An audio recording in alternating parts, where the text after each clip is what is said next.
Mō mai te whare, a tuatahi ake rā, me mihi ka tika ki ngā ringa, I whakarite mai ki ngā kai, I whāngai mai a tātou, no the nei, ki mihi ana, ki te rā manaakitanga, ki te rā oroha, ki te nei, ahau i te manaakitanga waratangia mai ki te pātū wata o Wirira, te rā ko te manaakitanga, e whakatina na tia nei, I roto anō i te hei, kaitahi tēnei no tai a tātou no rei mihi ana. Just want to acknowledge those who prepared the kai across there before to acknowledge those things. So, e mihi ana. Haere hāngai atu ki tā mātou Kauhau. So kia mohio mai koutou ko te karawhiu, ko tēnei kouwhau he Reorua. E kōrero tia nei ko te Reoruatanga. No reira, e whakaaro nei mātou me hikoi te kōrero me Reorua. Te karawhiu o tēnei o ngā koutou. So just so you guys know, this entire presentation is going to be presented in Māori and English. So primarily, we'll start with Te Reo Māori, each of us in little segments in Te Reo, and then we'll shift over to translate that essentially in Te Reo Pākehā. The reason why is because we're talking about bilingualism, so we think it's important to walk that talk and to, I guess, show you guys that we can do these things in both languages. So, koe rā te take ka pērā mātou, so that's the reason why the reason why we're following that model. Te te poe? Yeah, so I mua I te ruku atu, me whakamohio atu ko wai mātou. So before we get into it, we'll just give you guys a bit of background as to who we are, so we'll whakapapa in those things. So, ko mātou katoa he Tuatoru, te mahanga, so we're triplets, we're brothers, we're he orite ana te whakapapa, so we have the same whakapapa, but māku tētahi wahanga te whakapapa e whakatake ara, ka pērā. Me reira, ko tētahi taha, ka whakapiti atu ki tāwhitirahi, ki te moana o pārengarenga, ki te marae, kōtahi, wairurirangi haere ki te rā, ko te rā ko taku iwi, ko tō mātou iwi o te aupauri, nei te whakakanohi atu, I taua iwi rā, ka whiti atu ki te moana o whangaroa, ki te whare o te huia, ko Ngāti Kahu ki whangaroa o te rasiwi o mātou nei te whakatanohi atu. I aua taha e rua te taitokero tēnei au ka mihi.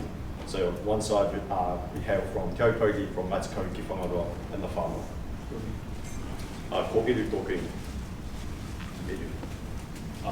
Tēnā tātou, taupiri maunga te tūake nei, e ke whakaranga ki te puaha o Waikato, te awa e whakauro nei, I tōku whenua, tau I waka tēnei, te tūake nei, te wi atu, kia koutou tēnei rā nei. Ko Tīpene tōku ingo.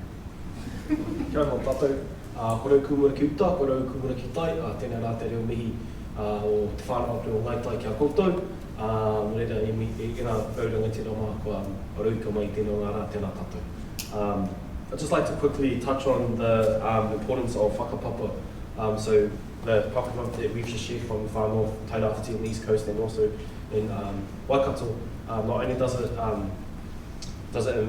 make everyone aware of who we are, but also creates connections. So with our tuakana who gave us our mihi earlier this in this event, there's a connection between Te Whānau Apene and Te Aroa, and then through that we understand that we now have a connection. Earlier on I was talking to my uncle here, who I just found out was my uncle. So that is some of the beauty and the insight you get with learning te reo and then learning other people's whakapapa in te ao Māori. Oreira, tēnā tātou. Oreira, haere hāngai atu ki te matu o te Kauhau nei. Ka kōrero tia o tōna matu ki te reo Māori, te tuatahi. Ko te tino o ngako, ko te tino ia o tēnei kōrero e pēnei ana. Mā tā tātou, Māori mai, Pākehā mai, ako I te reo, e pai ai tā tātou nohotahi ki tēnei whenua. Ki runga tonu o tēnei whenua. Ko te reo o tētahi ahurea, ko te huarahi ki te wāhi I tupu ai taua ahurea. Ki ngā mātā pono katoa e tū āpapa ana I taua ahurea ki tā taua ahurea titiro ki tōna anō ā. So the essence of what we're presenting on today is that the language of a culture is the pathway to the place that culture was incepted, the principles which underpin it, and the perspective of their culture towards the world to which it belongs. Haere mātou e kōrero nei mō ngā hua ki tō pīnati, i te whakakona oru ki ngā reo e rua, neke atu rāne. Ko mōhio kē pēr tātou ki aua momo kōrero. Mā reira e whānui ake ai ngā whakaro, e hāngai tonu ki tēnei matu nei. Engari ke ko te tino o tēnei kauhau, e whakaawe awe i a koutou, kia tahuri mai ki te reo, kia mārama pai ai koutou ki te ao Māori. So we're not presenting today on the cognitive benefits of learning two or more languages. That's probably already known by most of us here. And it's quite obvious that bilingualism does broaden one's perspective, which actually relates to the essence of this kōrero in some way. But this presentation is really about inspiring you all to recognise te reo as a way of understanding te ao Māori. So here we have some quotes from two esteemed leaders in te ao Māori. Nei e tahi whakatauaki, nei e tahi tino rangatira no roto te ao Māori. Ko te mea tuatahi, the first one. This is from Tātimo Sikaritu, nāna tēnei kōrero. E tūwhera mai ai ngā kuaha o te ao Māori ki te tangata, me mātua mōhio ia ki te reo Māori. So the translation of that kōrero, for the doors of te ao Māori to open to one person, that person must learn the language, or the Māori language. Te kōrero ka heke iho mai ki te kōrero tuarua, nā tā Hemi hienare. So the second kōrero here from Sir Hemi, Sir James Henare. Ko te reo Māori, te kākahu o te whakaaro Māori, te mauri o te mana Māori, te huarahi ki te ao tūroa. So the Māori language clothes Māori thought, is the essence of Māori authority and power, and is the pathway to the enduring world. So, kei roto tonu I nei kōrero, ko te matu o tā tātou e kauwhau nei, mā te reo Māori e kuhu atu ai te tangata Māori mai Pākehā mai rānei, ki roto tonu I te ao Māori.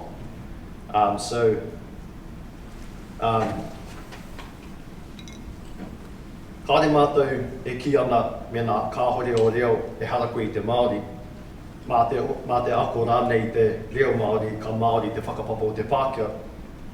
Engari, e tino mārama ai te kitea o te ao Māori me ona katoa e te tangata, me mōhio ia ki te reo Māori, me whakapuna hoki e mana tōna. So we're not saying that a lack of te reo means you're not Māori, or that learning te reo will somehow make you Māori if you're not Māori. Of course not. But for one to really see te ao Māori in high definition, high resolution, and all that it encompasses, we firmly believe that one must know te reo as well as believe that it has some sort of status, a high status. Anei e tahi whakatauaki e tino whakatinana nei I te matu o tēnei kōwhau. So these are some quotes from important people in te ao Māori to sort of legitimise what we're saying here in this presentation, what we believe. So, ka whakawhitia atu ki taku tuakana.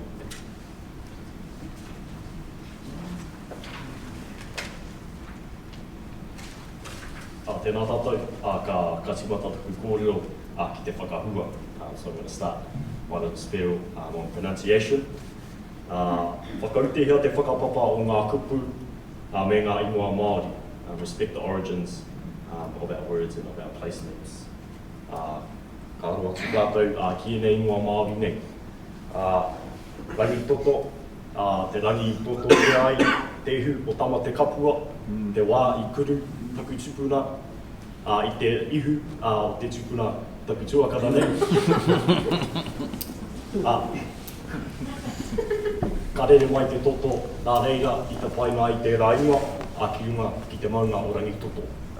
So, rangi toto, the origin of that, of this place name, comes from a tale between the captain of Tainui Waka, o Tūroa, and the captain of Te Arawa Waka, Tama Te Kapua. I puta mai te raru I wainganui a rāwa, they had a little tiff, lady problems. Arongo tonu a te anu mai ue rā raru I nei rāne. Which urged Hōtūroa to give Tama Te Kapua a little one too. La reira, ka rere mai te toto, his nose began to bleed, And then from that tale, the name of Rangitoto was placed onto that maunga. Te rātuinga whangarei, te tau whangarei pai. Te wā I rere mai a rei tūra o ko rei pai I runga I te tuara o te kārearea. Ka rere rātou I te rohe o Waikato. Ka rere atu ki te taitokerau, ki te tūtaki I tō rāwa makau ko Ioneo. Ka rere atu rātou ka tau atu ki runga o one rahirahi, no tō mai o whangarei. Ka heke iua rei pai I te kārearea rā, ka noho iho ia ki taua whanga mōna tūngāri. So the name Whangarei comes from a tale of a set of twins, Reitu and Reipai, two prominent female ancestors within the Waikato Tainui lineage. They flew on the back of an eagle from Waikato to Te Taitokerau to meet with a lover who they were meant to share. Kātahi ka pahu mai te raru, ai mai nganui a rāwa, rei tū rau ko Reipai. They had a little disagreement, so Reipai jumped off in Whangarei in a place called Onerahi. And then from there, the name Te Tauwhanga Reipai, the waiting place of Reipai, was given to that place. Tēnei wāhi nei te upoko o te ika Māui, I tino hāngai ana ki a tātou inga honei. So everyone knows the story of how Māui fished up the North Island, and the name, this area of the island being Te Upoko o Te Ika, at the head of the fish, where we come from, Te Hiku o Te Ika, Te Rāsu Taha, the tail of the fish. We really just want to talk about the origins of these place names to really highlight the richness and history that comes with each place name and each Māori word. Ngā kupu Māori katoa he whakapapa o tō ngā kupu katoa no roto mai I te reo Māori. So there's history, there's genealogy to each word that we have in the Māori language. By highlighting, if we take a look at the origin of these words, we can see the richness and history that they hold, and then we can also highlight the importance of pronouncing these correctly so that we honour the origin and the origins and the history of these groups.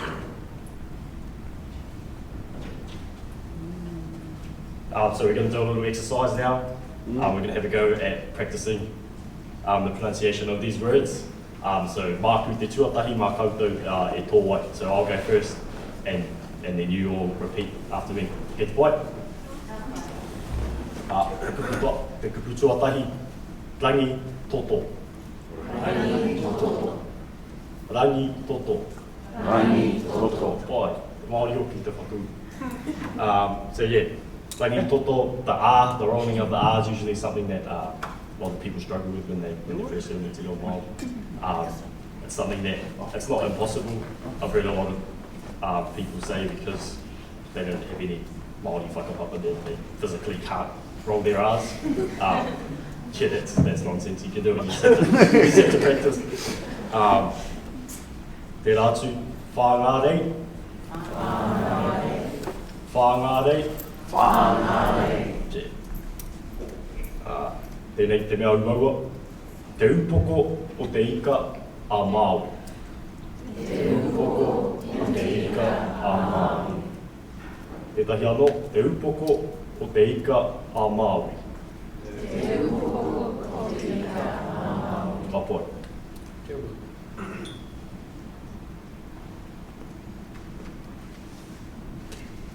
Nā pōhehitanga whānui,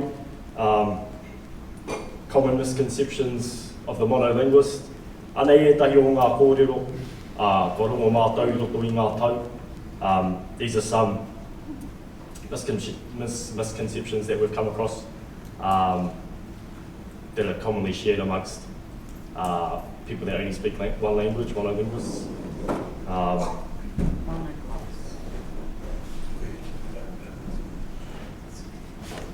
E nei momo kōrero nei, ka ahu mai I te tangata, ka mau ki roto I te pūnaha reo kotahi.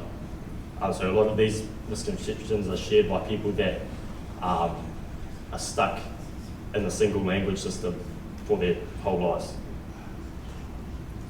Mā te mau ki roto ki te pūnaha reo kotahi, ka pōhehe tētahi me hāngai ngā reo katoa ki taua pūnahara. So being stuck in one language system makes one thing that all languages must conform to that one system. Mā te torotoro atu ki ngā reo hau, ki ngā pūnaha reo hau, ka tūpera ake ngā whakaaro, ka whānui ake tō titiro ki te ao. Exploring new languages and new systems will expand your perspective and frame of thinking. Ana, mā te mārama atu ki te reo o tētahi atu, ka mārama koe ki taua tangata tonu. Having some understanding of another person's language is to have some understanding of who they truly are. Relating it back to ngā kōrero ataku teina. The Māori language is a device which you can use to understand who someone is, where they come from.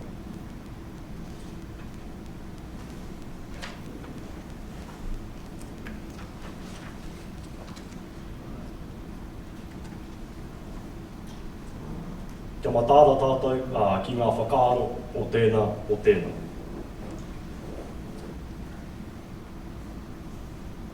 E hōnorehi ai te hononga I mai ngā nui I te Māori me te Pākehā, me mātua mārama tātou ki o tātou anō ā.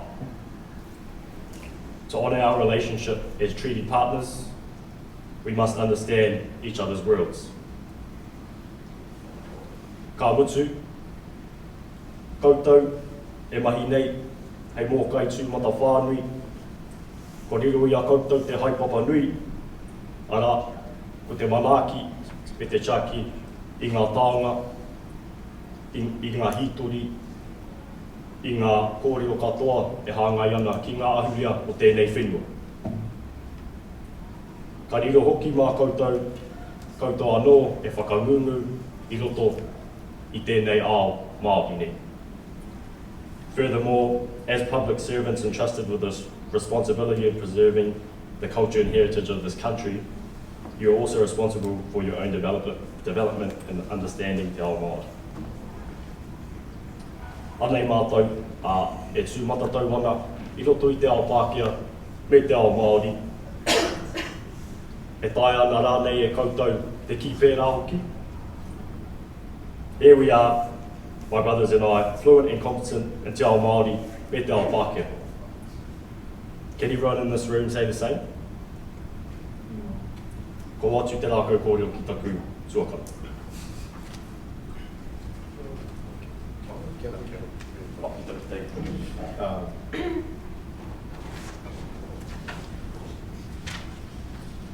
I te tīmatanga tonu o tēnei kauhau I te kōrero au o te matu, I ki atu mā te reo Māori e kuhu ai te tangata ki roto o te ao Māori. So at the beginning, it said that the essence of this presentation is through the Māori language one enters into the Māori world and sees all that it has to offer. Anei, tētahi tauira tino pai no atu nei, hei whakamahu ki atu I taua matura. So this is a really good example in explaining and exemplifying the essence of what we're trying to say here. So kei te hāngai hoki, ki tēnei wā tonu nei, ko matariki te rai rewa nei te pai. This is also really good timing, given that it is currently matariki, and according to Dr. Langi Mātārua, I think the celebrations for matariki should end on this coming Wednesday, started last week, Monday. So ko tēnei, ko te wā o matariki, this is the time of matariki. Tērā ko ngā mata o tāwhiri te kāpō, e piata mai nei ki runga ki a tātou. Ko te iwa o matariki e rewa ake nei te pō. Ara, kei roto tonu I taua ingoa rā, ko matariki e tino pūrākau. So within the name itself, within matariki, is a story. So i te wehenga o Ranginui, nāua ko Papatuanuku, ka rika katoa a tāwhiri mātea, ka tino pukuriri nei. Ana, ka tīkaro ia I ona mata, ka whiua ki te rangi. So at the time where Ranginui and Papatuanuku, Skyfather and Earth Mother were separated, Tāwhiri Mātea, who is the god of winds, he grew angry. He didn't want that to happen. He was so angry, in fact, he ripped out his own eyes and he threw them into the sky. Hei tā etahi, nā reira, ia hu mai ai te ingoa matariki. So that's, according to some, that's where the name matariki comes from. Those are his eyes that make up that constellation. Mata means eyes, ariki means God or atua, and matariki, eyes of the god, eyes of Tāwhiri Mātea, and they're in the sky. So kei roto tonu I tērā kupu, e pūrākau. He tirohanga ki te ao Māori me tōna orokohanga. So within that one word, we see a story and an insight into the Māori world and its origins. Ka tahuri ake ki etahi anō whakatauki mō matariki. So these are some phrases that often, that relate to matariki. The first one, matariki whanaunga kore, matariki tohu I te mate. So the translation of that, matariki, the taker of kin, and the symbol of death. So e kōrero ana tēnei mo te nui o ngā matenga I te wā o matariki. Koinei toni te wā ka haohia ngā mate. Ka mutu I te wā I ngā tūpuna, ka nui toni te māwiwi I te kino o te wā o te takurua I au wara. Hore kau he hipa I te wāra, hore kau he pāmahana, he whakamahana I te taru. So this relates to the significant number of deaths often taking place during matariki, and it gives us an insight into ancient times where illness would have been rampant due to heartless winters and absence of heat pumps. So that's, and this is all encapsulated in this kōrero here.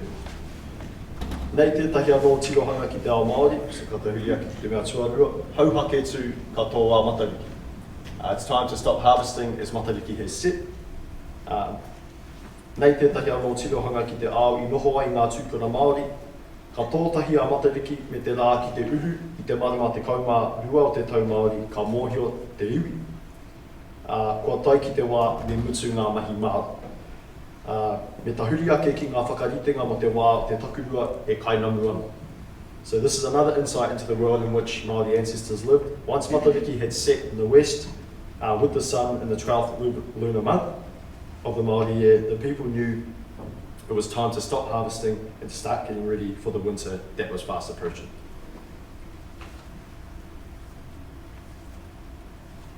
Me nā rānei he pātai, a koutou tukuna mai. If you have any questions, so feel free to ask. There will also be, he wā anō ki te mutunga, there will also be time at the end for questions. Nei anō tētahi kōrero mō matariki, ko te kupenga taramainuku, ko te net of taramainuku. So I roto tonu I te mihi I te timatanga. So within the mihi at the start, matariki was referred to and how matariki collects the dead from, ki runga I te whenua, on the land or in this world that we live in, and then casts them up into the sky. And this is encapsulated in this kōrero here for taramainuku.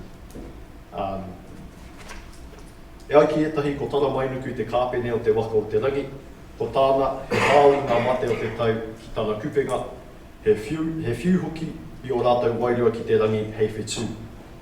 Ka kitea tēnei I roto tonu I tēnei pikitia, kei tēnei kōrero he tirohanga Māori ki tēnei mea ke mate.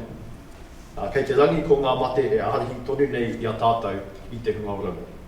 So some say taramainuku is the captain of te waka o te rangi, which is in this picture here. You can see taramainuku sitting up towards the back of the waka, and that's his net that he's holding there, and then it's matariki right at the front of the waka.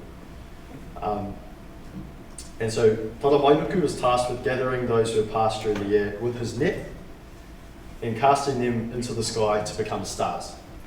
So this can be seen within this picture, and the story captures a unique Māori perspective on death.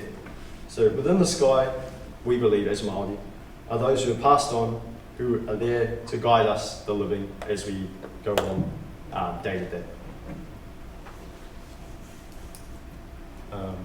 And koira ko ngā tauira, e whakatauira nei I tā mātou e kine. So those are just some examples of what we're talking about in ko ngā tirohanga ki te ao Māori. So these are the perspectives into te ao Māori through te reo Māori. Ko tukuna te lākou kōrero ki te kūtōkana. So just running on some of the kōrero that you shared in this time of Matariki, would like to share some kōrero in regards to the Maramataka, or the lunar phases, which we are in for the next 3 days. So the first phase is Mutuwhenua. Mutuwhenua is a conjunction of this kōrero called Tūnā Mea Katoa Te Whenua, which means that the time where waterfall sees and the moon recedes. So in this time, this is leading into Whiro, which we'll get into soon. It talks about time of relaxation, about meditation, and also taking the time to just be with oneself inside. So work such as fishing, eeling, mahi mara, a ko te wera atu o ngā mahi tēnā o ngā wā. So physical labour isn't sought out at this time. This time is time for rest, which is very poignant in the Maramataka as a whole. Some of the kōrero which is related to this time is in regards to some of the departed that Iru's just spoken about. So a kōrero that has been heard on some of the marae is engari te marama ka ea ake anō I tōna matenga, ko koe e hika kāre he hokinga. Unlike the moon which will rise again, you dare to part whare never return. Which not only connects us into those who have departed, but also into te taiao, into the environment. It's an understanding of the phase and seeing that it has a relation into loved ones who've passed on. So it connects us to each other and also into the environment. So takataka pūtia, the spare lunar phase. This is something that's special to Te Whānau Apunu, or Te Tairāwhiti. Because of the difference between the solar calendar and the lunar calendar, or the Gregorian calendar and lunar calendar, there's a bit of an overlap in time. So what this is serves to make up for that difference. So kaumātua would wake on the night following or the day following to whenua and would see if the new moon or whiro was on the horizon. If it wasn't, then they'd use takataka pūtia as a holding phase to wait for the rising of whiro. So other kōrero such Rosarangi Mātamu has said that instead of having 12 months, our tūpuna would just use a 13th month to make up for the difference in time. Whereas on the coast or in Te Whānau Apanui, they would just add one more day to the end of the month if they needed to capture that difference in time. So, but you wouldn't know that. You wouldn't know if you had to use takataka pūtia unless you went out and looked. So this is also an invitation to others or to us that if you're wanting to follow the Maramataka, you have to go out and observe the moon to know what's in the sky and if you need phases such as this to make up for time. So that really, again, is a personal connection both to the marama and also into the work that you're doing, because not only are you checking the marama, you also have to check yourself the relative activities that are associated with each phase. Again, this is all, these insights are gained through use of te reo, or use of the language, and then understanding what it means to te ao Māori as a whole. Whiro. So whiro, koe a tātua o ngā ahutanga kino. He's, I guess, mischievous or sometimes sinister god for tātou tiwi Māori. Ngā kōrero ko hāngai atu ki tēnā o ngā wā, tēnā o ngā marama, is te ruatu.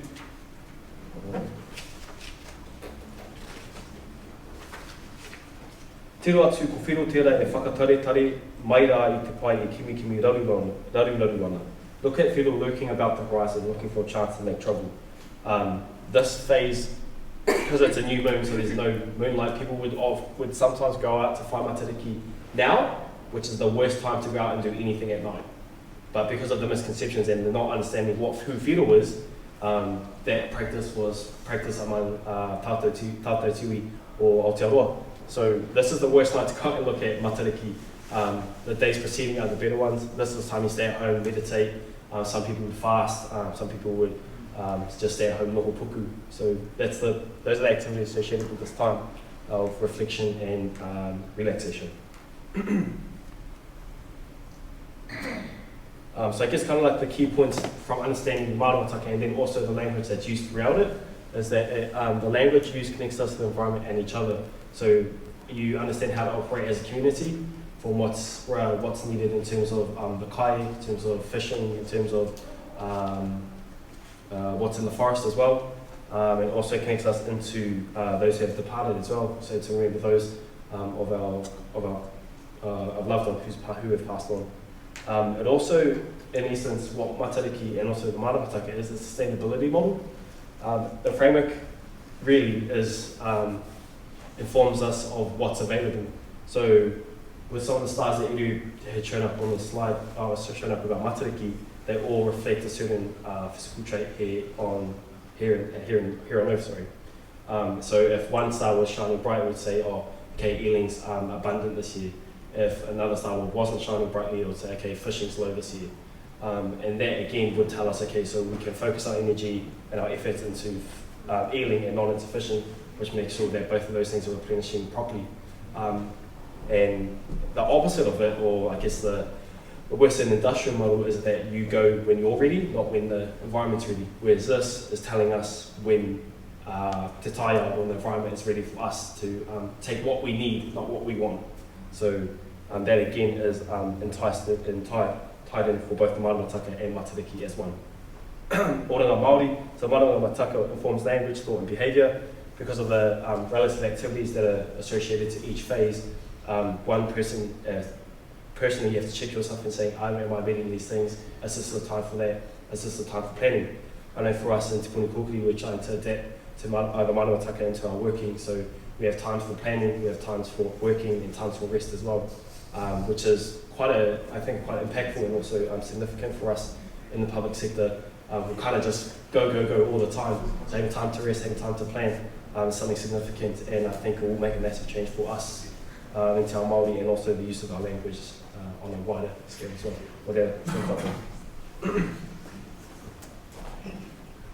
Anei e tahi whanau kōrero, e ahua ruku atu ki ngā kōwiri, kind of getting more into details of the Māori language. Me te aro atu ki e tahi rerekētanga o te reo Māori tēnei te reo Pākehā. So also looking at sort of some of the essential differences between the Māori language and the Pākehā language, e ki te ai e tātou he ao anō te ao Māori, he ao anō te ao Pākehā. So we can appreciate, I guess, the differences between the two cultures of te ao Māori and te ao Pākehā, the Māori world and the Pākehā world. Not to say that one is better than the other, definitely, but it's just so we appreciate those things. So, ko te tahi āhuatanga, ko te rere mahi ki te rere hāngu, so active sentences versus passive sentences. So this is, maybe if you're not into grammar, you might not understand what this means, or might not even be interested, but I think it's quite interesting. So an active sentence is that second one, he rere mahi tērā, iru done the work. So, ko te kaupapa matua o tērā rerenga, ko iru, ko hau, ko te kaimahi, iru done the work, active sentence. The priority, I guess you could say, of that sentence is the kaimahi, or the person doing the work, right? Which would be iru, or me in this situation. And then you look at the passive sentence above, the work was done by iru. So the priority of that sentence, you would say, would be the work, and the fact that it's being done, and not actually the person that's doing the work. So, ana ko ngā rerekētanga o te passive me te active sentence. Kāre e tahi Pākehā e tino pai ana ki te kaha whakamahia o te rere hāngu. Engari tonu mō te Māori, pera koera tētahi tino rerekētanga. English speakers are usually against the overuse of passive sentences in writing, but this is not really the case with Māori. In fact, a lot of Māori use passive sentences all the time, and it's not looked down upon at all. So he hai pērā, why is that? Akere pēr he pai ake ki te Pākehā te whakanui i te tangata i te kaimahi, engari ko ngā mātāpono Māori e ki ana me whakaiti. Ki tā te Māori titiro, ko te mea nui, ko te mahi me ona hua. Ka kitea tēnei I roto tonu I tēnei āhuatanga o te reo.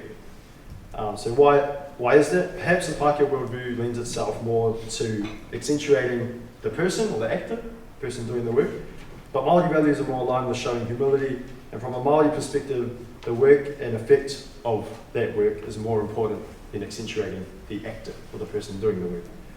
And this is seen in this unique feature of Te Reo Māori. So even if we delve into the nitty-gritty, into the details, whenā tātou ka ruku atu ki ngā kōiriri, ka kite atonutia te matu o tā mātou e kaupōnu. So even if we delve into the details of grammar and those things in Te Reo Māori, we still see that the essence of what we're saying is true. So koe rā tētahi āhuatanga. Tētahi atu ko ngā momo kupu. So ka aro atu ki enei tauirane. I roto I te reo Māori ko te mātou, tātou, koutou, kōrua, tāua, māua, rawa. I roto I te reo Pākehā ko te you, we, me te us. Yeah? So me nāu ka tū, ki mua I a koutou, ka kia koutou ko koutou. Yeah? E mōhio ai koutou, ko koutou e kōrero ti ana. So if I was speaking in te reo Māori, I would use koutou, so you know, but if you don't know, koutou would mean everyone except the speaker, basically, so when that's being addressed, but it wouldn't be inclusive of me or us. So if I said koutou, that would include you, and that would let you know that you are being talked about or talked to. Ngāri ka tahuri ake ki te reo Pākehā ko te you. So ka kia to you, and you wouldn't know who exactly is the you. And that perhaps might be why some Māori use the word use. Maybe. Some on the coast, East Coast, I think some of those are, or some in Rotorua, I think. Yeah. So, koe rā tētahi tino rerekētanga o te, I roto I te ao Māori, ki tō te Māori whakaaro he tino, he mana nui tō te whakarōpu I ngā hunga tangata. So it's important in te reo Māori to group people and make sure that it's clear who is being talked about or who is being talked to. So,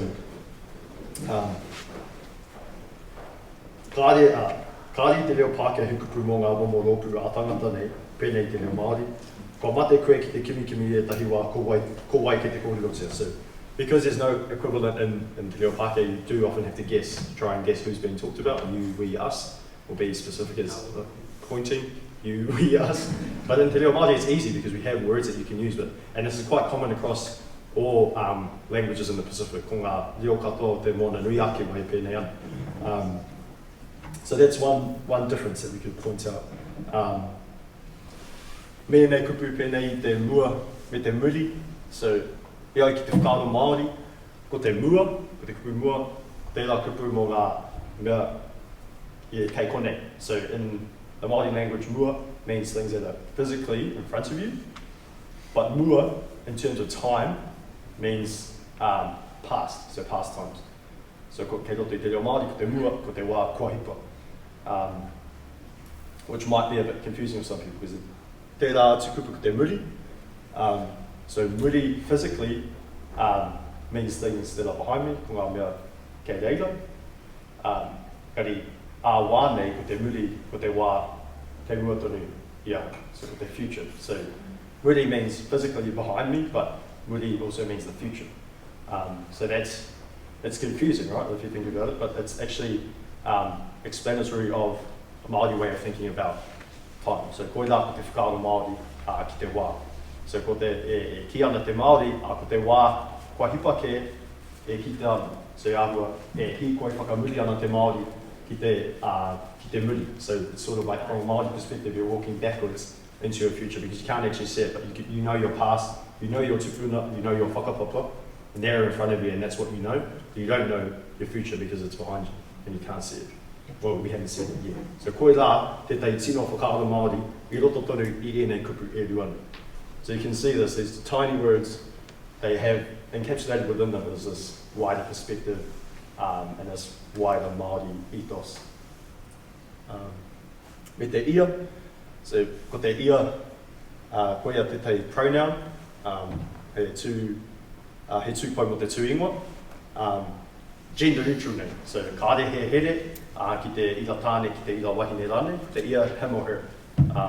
So gender neutral, kāre whirinaki ana ki tētai tā, so it's not, doesn't favour one side though. And koe rā hoki tētahi anō whakaaro Māori.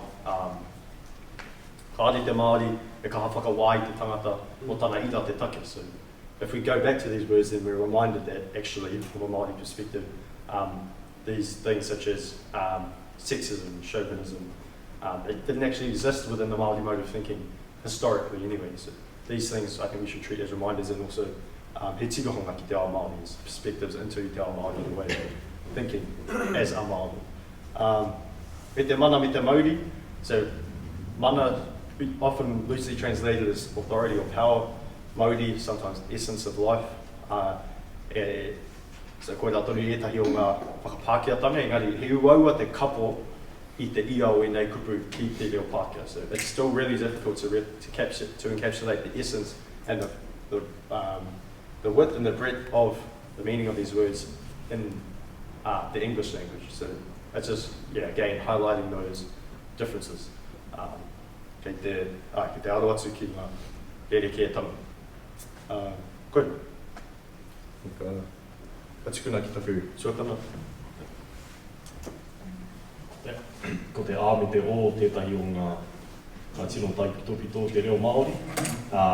So ā and o is one of the many details of the Māori language. I'm not going to delve into all the rules that pertain to this device of our language, but I'm going to talk about one that really expresses whakaaro Māori. So ko te ā me te o, ka tū hei karangatanga I roto I te reo Māori. So ā and o, essentially, they stand as two categories within the Māori language, but also within the Māori world. He maha toru ngā ture e tohu ana ko Waikihia. So there are a lot of rules within the Māori language that determine which category things sit.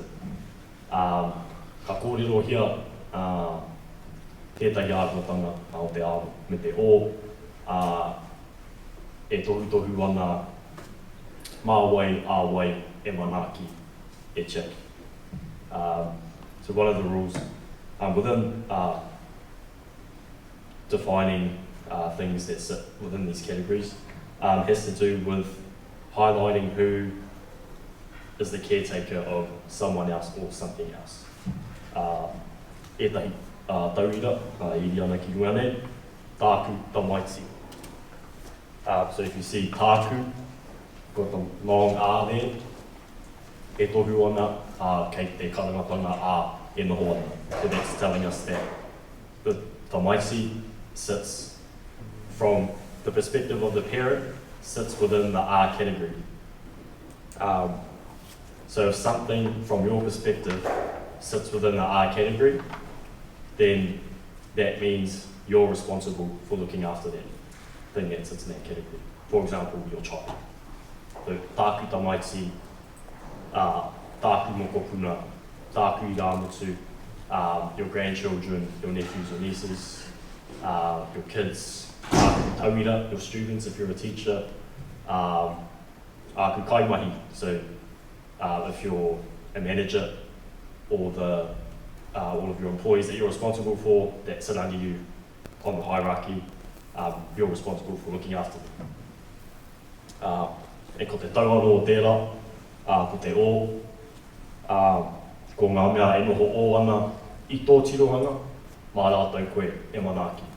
So the opposite side of that is the or category, so everything that sits or from your perspective to you, everyone that sits in the or category looks after you. So tēnei tauira nei, tōku kraua, we can see e noho ana tēnei te karangatanga o te o, so we can see this sits in the or category. My grandfather, so e noho o ana tō karani papa ki a koe, e tohu tērā mana koe he manaki. So your grandfather is in the or category from your perspective, so that means your grandfather is responsible for looking after you. E nei paku tai topito nei, e tohu ana I te whakaaro Māori, Me te whakamahara I a tātou he aha a tātou mahi tēnei ao. So these little reminders, these little gems that's in our language, remind us of how we're meant to be and how we're meant to live our lives, who we're meant to look after, who's there to look after us. These are constant reminders of the social system that our ancestors created. Ka tiro atu tātou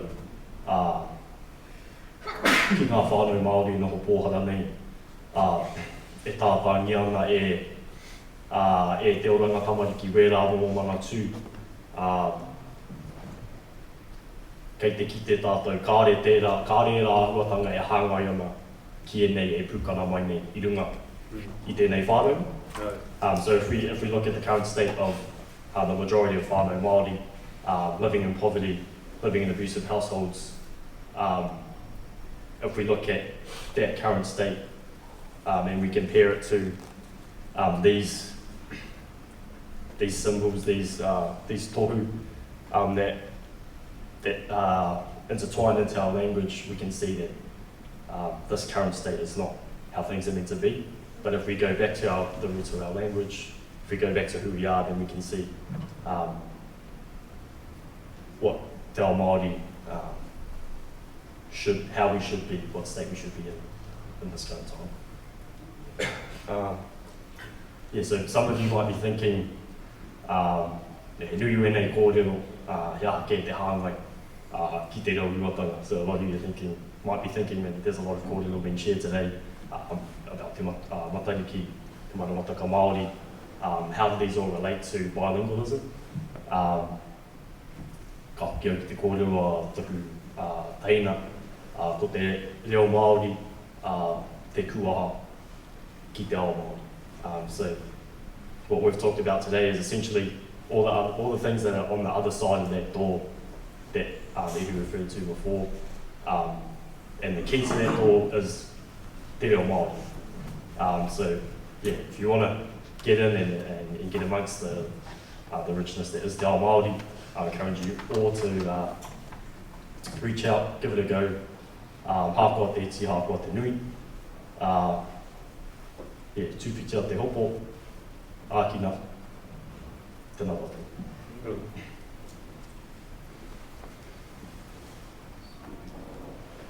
Kōrero whakatepe, Mark. So ka hoki atu ki te kōrero I te pani o tēnei kauhau, e pai ai tā te Māori noho tahi ki te Pākehā, runga tēnei whenua, e mōhio pai la awa ki hara awa anō. O te Māori kua mōhio kē ki tō te Pākehā reo me tōna ao, wa tino tai ki te wā me ta huri mai, te Pākehā ki tō te Māori reo me tōna ao, e tutiki ai tā rātou manako ai ki te tiriti o waka. Tērā ko te arawhiti, ko whakatūria mai nei e te minita Calvin Davis, ko te reo anō tērā hei arawhiti, e tūroko nei ngā ao e rua kia kotahi kē mai ai, no reira I te iwi tahurua. Going back to the words at the beginning of this presentation, in order for Māori and non-Māori to better coexist in this country, there must be a firm understanding between both cultures. Māori are already fluent in English in the English world. It's time non-Māori accepted Te Reo Māori in the world to which it belongs in order to honour what was promised under the treaty. Te arawhiti has recently been established by Minister Calvin Davis. The Māori language and Te arawhiti, for those of you who don't know, sort of roughly translates to a bridge of sorts. So that the Māori language also serves as a bridge, connecting these two worlds so they may instead become one. So give Te Reo Māori a go. Hara mai ki taku reo, hara mai ki taku ao, huri noi te whare, tēnā aro atu tātou. So anei e tahi wāhi, hei haere mā koutou, me nā koutou hihi ana ki tā whini reo.